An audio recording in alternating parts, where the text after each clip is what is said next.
MLC चुनाव का मतदान जारी है। बात करें गोरखपुर महाराजगंज की तो यहाँ भी मतदान हो रहा है और जितने भी जनप्रतिनिधि हैं अपने अपने क्षेत्रों में जाके मतदान कर रहे हैं। इस समय हमारे साथ डॉक्टर संजय निषाद मौजूद हैं, एनडीए में कैबिनेट मंत्री हैं और आज मतदान देने गोरखपुर नगर निगम परिसर में है। सर, कैसा लग रहा है, इस चुनाव में कितना समर्थन मिल रहा है?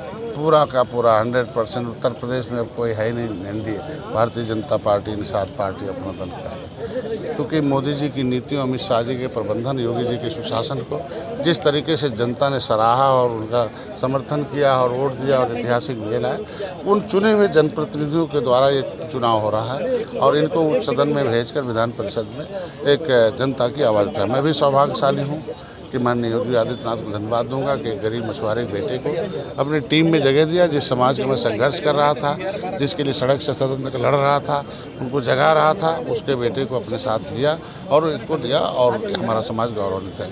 आज धन्यवाद दूंगा मेरे 13 किताबें लिखने, इस तरह की लड़ाई लड़ने से राज्यपाल ने हमें जो मनोनीत किया है और मैं चुना हुआ राज्यपाल के द्वारा एक है। हमें आज पहला है कि गोरखपुर में कि एक वोट डालने का हमें भी अवसर मिला है और एक इस उत्तर गोरखपुर के बेटे को विधान परिषद में पहुंचाकर। 2017 की बात करें तो संख्या कम थी बीजेपी की विधान परिषद में, इसमें क्या लग रहा है इस बार 2022 में?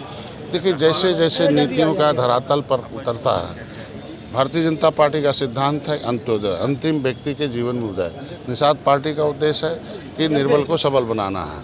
तो आज के दिन में जब बिना भेदभाव की नीतियों का प्रयोग हर जाति धर्म में हो रहा है तो निश्चित रूप से उसका विस्तार हो रहा है और एमएलसी का भी विस्तार होगा। और 2007 में गोरखपुर में आतंकी घटना हुई, 2022 में भी हुई, इसको लेकर क्या कहना है? इस पर रोक लगना चाहिए। आतंकवाद, भय और माफिया गुंडों को ख़त्म करने के लिए इस एनडीए तत्पर है।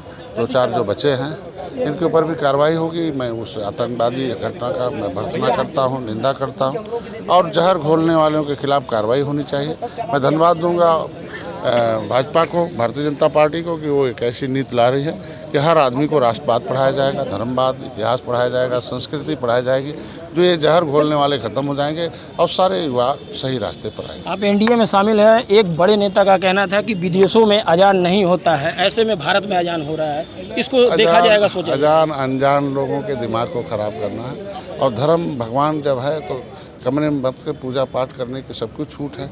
तो अनजान लोगों की विज्ञान का उपयोग विकास के लिए होना चाहिए, विज्ञान का उपयोग विकास गरीबों के उत्थान के लिए होना चाहिए और इस पर रोक लगना चाहिए। सपा ने कहा है कि इस विधान परिषद चुनाव में वो जो जनप्रतिनिधि हैं उनको भारी बहुमत से जिता रहे हैं।